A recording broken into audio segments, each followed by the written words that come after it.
Nahihiya ako. Kapal-kapal na mukha.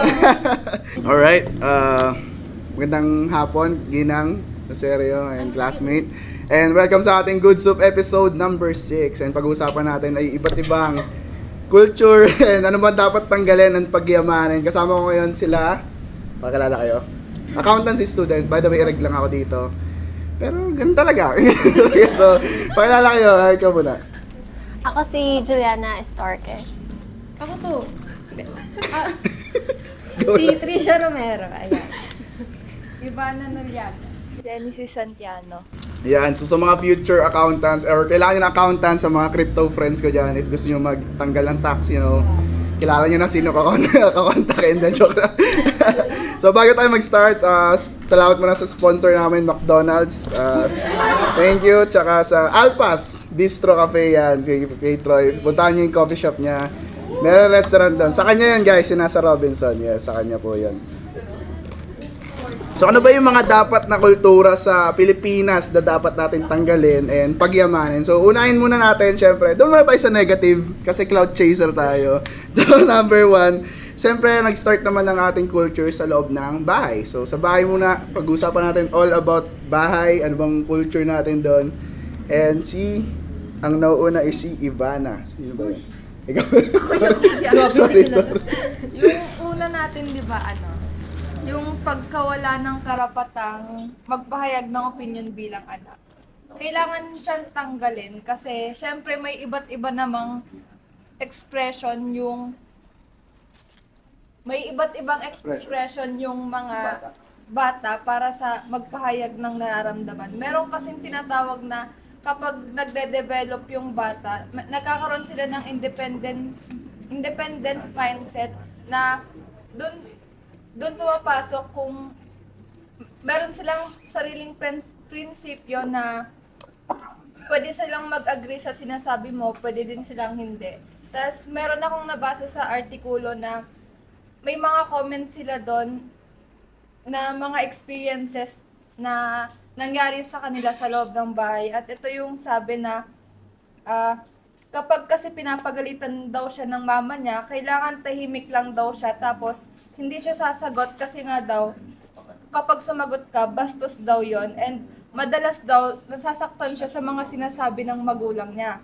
Tapos, pangalawa, para daw siyang naiipon sa mga bagay na gusto niyang sabihin at every time daw na may argument sila ng mama niya, pakiramdam niya is nade-deprive siya dahil hindi daw siya pwedeng sumagot, kaya one time daw sumabog siya. Tas nung time na yon, sobra siyang nasaktan, tas nag-away sila and yung pagsagot niya is lumakas daw yung boses niya, tas ayun, nagkaroon sila ng sama ng loob sa isa't isa. Tas ayun, may nakilala ako sa may friend ako. Friend lang ba talaga? Friend yun. Narinig ko lang, nag-share siya sa akin and yung that time is parang napuno din siya, pero hindi naman yung pagsagot niya, may respeto pa rin, yung hindi yung malakas or galit. Pero that time, parang na-invalidate daw yung nararamdaman niya kasi sobra daw siya nasaktan and hindi daw yung inaccept ng magulang. Na gano'n. Kaya ayun, sumaba yung loob niya, tas hindi daw sila nag-usap ng ilang months, tapos ayun. Para sa akin talaga importante yung mapagtanggalan yung hindi pag-acknowledge ng nararamdaman ng ating mga anak kasi lalaki sila na magiging ganun rin sila, magiging cycle yan na pag nagkaroon sila ng anak or ng sarili ng anak, hindi rin nila papakinggan yung kung ano yung nararamdaman ng kanilang mga anak. So, kailangan I think sa generation natin, kailangan natin alisin yung ganong cycle. And if ganun ka pa yung nanay mo, intindihin mo na lang. Ikaw na lang yung mag-break ng cycle kasi wala na tayong magagawa. Imbis na malungkot ka, imbis na sisihin mo sila, just be the change, di ba? What about sa naman, pagkukumpara, ito, favorite to ng mga, si ganto nga si ganto nga, si ganyan, di ba? Tapos pag kinumpara mo sila sa nanay ng iba, magalit yung nanay mo, di ba? Sasabihin, bakit mo kailangan? Pero ikaw, Genesis, para sa'yo, anong thoughts mo regarding that? Ako kasi, agree ako na dapat na rin tanggalin yung ganun. Kasi, parang, from experience, like yung syempre bilang panganay, andun yung parang may nakaset na certain expectation sa'yo na dapat ganito ka kasi nga may nakatingin sa'yo, may sumusunod sa yapak na gagawin mo. And so parang dumating siya sa point na nagkamali lang yata ako ng isang beses lang talaga siya. And yung isang beses na yun is para bang na-invalidate lahat yung para bang maayos na ginawa ko before dahil lang dun sa pagkakamaling yun. And nung nangyari yun, parang alam mo yun, parang down na down ka. So, masakit kasi yung naging bagsak nga nun is kinompare ka. Tapos yung pinag-comparean pa sa'yo is nasa pamilya nyo lang din. So, mas mabigat siguro yung dating. Pero, since i-relate ko na lang din dun sa kanina, dun sa topic is yung pagsasabi. Siguro sa akin, nakatulong yung pagsasabi sa lolo't lola ko since close ako sa kanila. And since traditional, ang tanda kong laging paulit-ulit na sasabihin nila is pasok na lang sa kaliwa, labas sa kanan, gano'n na lang. Mas naiintindihan mo, ikaw na lang yung mas maging, ano ba yun? Yung bigger person ba na gano'n. And parang ayun, nakalakhan ko na din siya na may mga times na yun, mafe-feel kong na-invalidate ako, na-compare ako, gano'n. Pero parang lulugbok lang ako saglit tapos after nun, okay na ulit. Kasi yun nga, wala talagang mangyayari if dadamdamin ko siya ng dadamdamin. Tama. Ayun, ganun yung akin. So yun, para sa akin, dapat tanggalin na din yun as much as possible. Kasi hindi naman lahat ng tao is may ganung mindset na kaya kong, alam niyo yan, yung kung sa akin kaya kong intindihin, what if yung iba hindi? So yun. Tama, yung comparison, sabi nga nila, may nabasa akong quote, sabi nila doon, comparison is the thief of joy. So, kaya yung mga magulang natin, hindi sila ganun kasaya. Kasi may sila mag-compare ng mga anak. So, sana tayo, pag nagkaanak kayo, girlfriend. Sa girlfriend ko, shoutout, mag-anak na tayo. Joke lang, mag-anak na tayo. Joke. Magalit, sige na. Joke lang, sana wag kayo mag-compare and nagtaka yung single mamela. So, and minsan kasi sa comparison, doon rin kino-compare yung mga, ba't si ganito namimigay na ng pera, ba't si ganyan, may naambag na sa pamilya nila. Siguro sa, meron ako nabasa about sa isang bad culture ng Pilipinas is yung ginagawang, pinag-usapan kanina is child as their trust fund. And, para sa akin, kailangan na siya tanggalin. Pero, again, sabi nga, hindi naman, depende yan sa pagpapalaki and sa kung paano ka pinalaki ng iyong magulang and kaya kung paano mo siya i-perceive. Meron kasing magulang dyan na katulad I think sa Itbulaga yun na sinabi, ayan si ganto, paglaki niya magiging siya yung aahon sa amin sa kahirapan. And sa batang edad pa lang, nandun na yung pressure, nandun na yung hirap na parang kailangan niya maging work and kailangan niya mag-grind, kailangan niya galingan sa school kasi nakaasa sa kanya yung pamilya niya. And doon na papasok minsan yung pag di mo naman ginawa, mawawalan ka ng utang na loob. So yun nga, sumasang-ayon ako na dapat na siyang tanggalin sa kulturang Pilipino. Kasi siguro sa kinalakihan natin, parang maganda na magtatanaw tayo ng utang na loob, pero may times kasi talaga na hindi na siya maganda eh. Example, halimbawa lang naman na example, dahil pinalaki tayo ng mga magulang natin, parang ang dating na lang kasi natin na utang na loob na lang natin na suportahan sila. Pangit na lang kasi na magiging ganun na lang din yung paulit-ulit yung cycle natin. Kaya mas okay na lang din na yung utang na loob na yun, parang kusa mo siyang ibibigay, hindi yung dahil may guilt ka na nararamdaman. Kaya ayun, sumasang-ayon ako na tanggalin talaga siya sa kulturang Pilipino. Okay, so puro na tayo negative, doon naman tayo sa positive. Ano naman yung tingin natin pagyayamanin? So ito, kanina kasi napag-usapan natin yung sa pagkawalang karapatan sa opinion, so wala tayong karapatan, minsan na di-dismiss yung ating nararamdaman na pwede mag-cause ng isang depression or anxiety or hindi pagsasalita. Minsan, sabi ayon sa UP Population Institute, 1 out of 5 na mga bata edad 15 to 24 ay balak or gustong mag-suicide. Which is very small or small na ratio. Isipin nyo, 1 kada 5 tao may naisip or gustong mag-suicide or magpakamatay. Very, tawag dito, complicated. Hindi ko. Alarming ang topic na yon. So, I think ang pagiging bukas sa mga konserbatibong usapin ay napaka-importante sa pamilya or sa bahay. For example, pag-usapan ang mental health, depression, or kahit sex education kasi I think importante na malaman ng mga anak nila or maging open ng mga magulang sa ganong usapin. And siyempre tayo mga Pilipino, very conservative tayo kasi pinalaki tayo mga Katoliko, traditional lang mostly sumakop sa atin Spanish. So nakuha na natin ang kulturang pagiging konserbatibo sa mga bagay-bagay. Kaya minsan pag napag-uusapan depression, sasabihin nila hindi totoo yan, magdasal ka lang. Thank you Lord, okay ka na. May sakit kaya ka malungkot kasi hindi ka nagsisimba. Yung personal experience yun. Nice, sorry. pero kasi hindi naman maraming factors kung bakit tayo manalulungkot. Pwedeng pressure sa school, pwedeng maraming sa pamilya, sa girlfriend mo, sa kaibigan, 'di ba? So hindi natin dapat natin pagyamanin na maging open or maging okay or tumanggap sila ng mga konserbatibong usapin katulad ng mga ganong pag-aaral, mental health kasi again, masarap mabuhay, ganyan magpakamatay. Yay. Pero ito sino dito nagmamano pa ba kayo sa mga ano nyo? Nakuha nyo.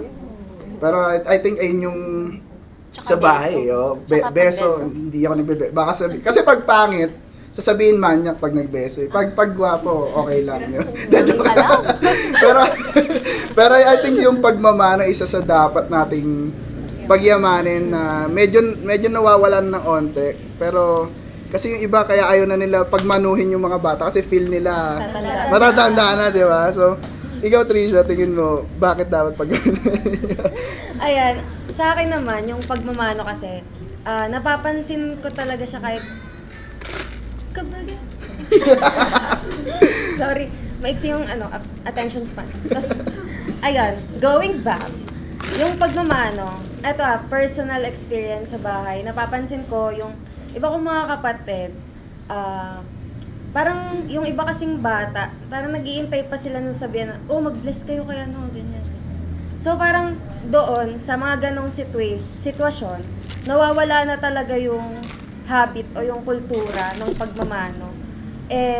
Kaya naisip namin na isa yun sa dapat pagyamanin. Kasi parang sa ngayon nga, ayun, napapalitan na, beso na lang kasi parang nakakatanda kapag magmamano pa, ganyan. And para sa akin, iba pa rin kasi talaga yung respeto na, alam mo yun, nararamdaman ko kapag nagmamano ako sa mga nakakatanda sa akin.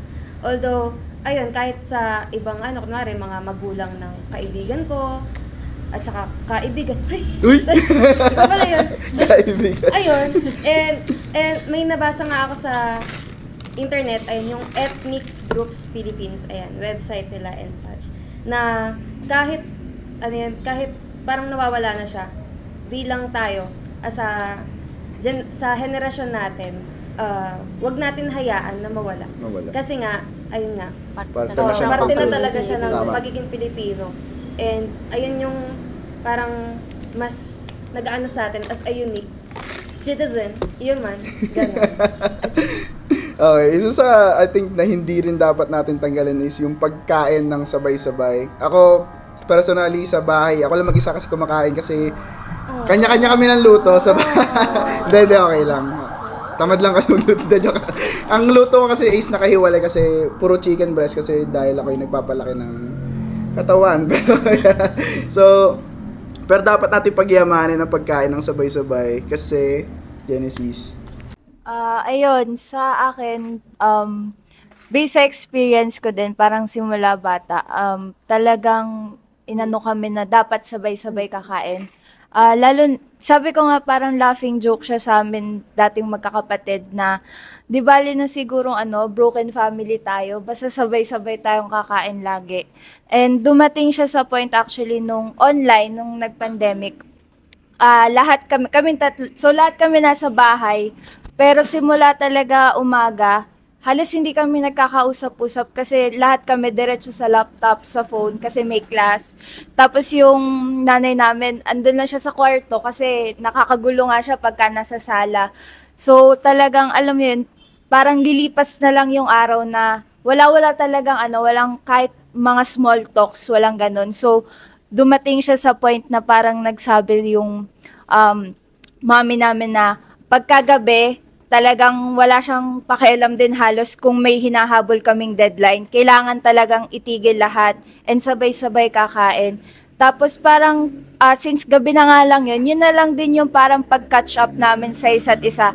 Ano yung ginawa nyo ngayong araw, ano yung balak nyo bukas, ganito, ganyan. Kasi, ayun, honestly, sobrang liit na bagay, sobrang simple, pero iba yung feels ba pagka nagkakausap-usap kayo, lalo na pagka nagkatawanan kayo kasi yun, sobrang patay nung energy sa bahay sa araw kasi lahat busy.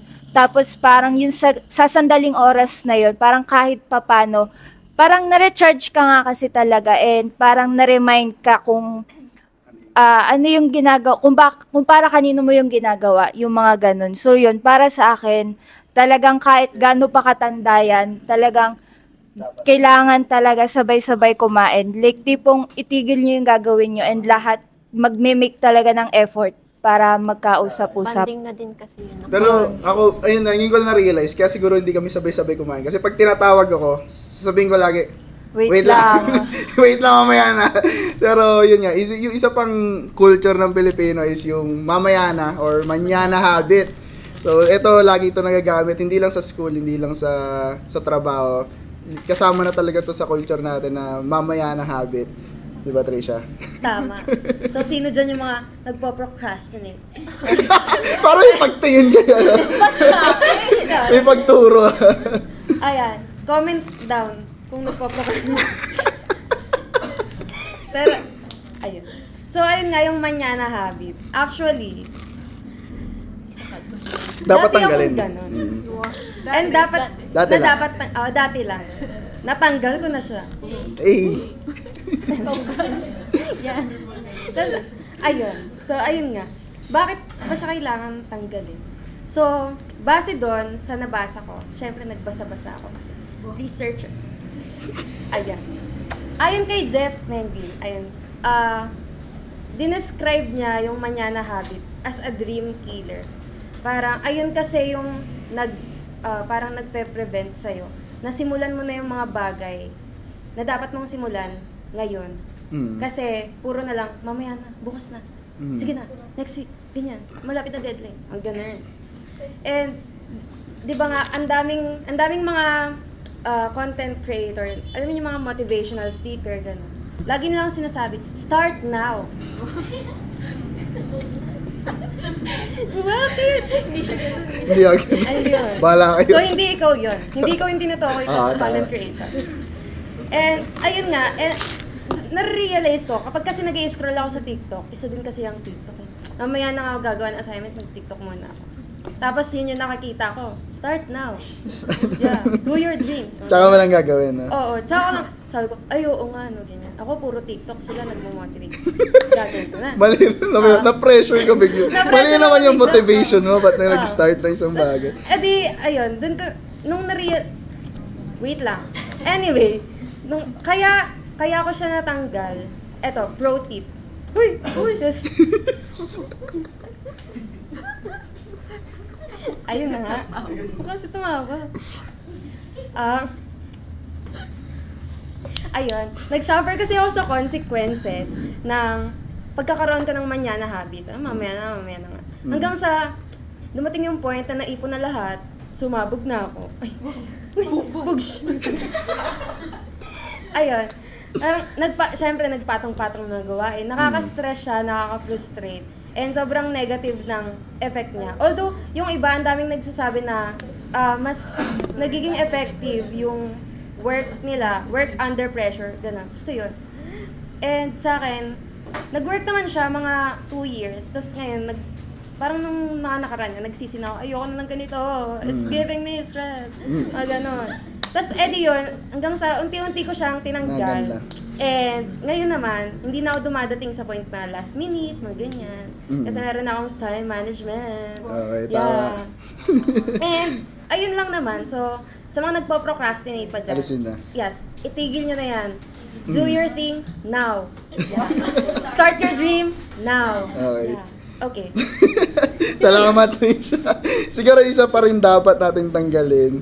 Para sa akin ito medyo hot take kasi yung mga family natin, mga nanay and tito, lalo na sa probinsya, mahilig dito, is yung pamahiin or mga bawal magwalis sa gabi or bawal mag-nail cutter. Pero alam ko kaya bawal mag-nail cutter kasi baka masugatan ka. Yan, dinadasal mo nga daw kasi na may Mamamatay yung ano. items yung ano mo. Bakit yun? Ako gabi-gabi nga ako nag-nail cutter. Kasi yun lang may Buhay oras pala. ako. Buhay pa naman. Buhay pala. Halos. Joke. Ikaw, Iana, para sa'yo. Ay, ako. Ay, ikaw ba yan? Sige, nakatingin sa kanya. Sorry, nalilito na ako sa dalawa. Ang pamahiin, siya yung isa sa mga kultura na gusto ko na talagang matanggal eh. Kasi wala naman siyang scientific explanation eh. Ba't tayo maniniwala? Kaso nga lang kasi, nakagawian na natin. Parang part na siya ng tradition natin na every generation may paniniwala na. Like, nade-develop na rin natin siya. Like, ginagawa na lang din natin siya every time na ganito. Tapos halimbawa nun, magpipicture lang kayong tatlong magkakaibigan, yung nasa gitna daw, mamamatay na. Huwag daw ganun, kailangan daw Parang apat paano daw naman pag kayo. yung mga third wheel sa Diba? Yung mga ganong bagay, parang napakababaw naman Hindi na. mo alam kung saan ka lulugar. Oo. Tama. Pero yun na nga, marami pa tayong dapat pagyamanin at tanggalin. At kung ililista ko lahat, yung mga dapat tanggalin, naabot tayo hanggang kinabukasan. And kawawa naman yung next group na magpe-present sa classroom namin. Shoutouts kila Puluencio. And yun lang. Kilala na niya. Kilala ko na guys, kalas ko. And yun lang sa ating episode 6 ng podcast natin. And maraming salamat Ginang Lucerio sa... Lucero. Wala na para sa grade natin. Itatag ko na lang, in-edit ko. Maraming salamat Ginang Lucerio sa ating sa aming presentation. And sana may natutunan kayo guys. Ay nag-enjoy kayo. Like, share, follow, and subscribe.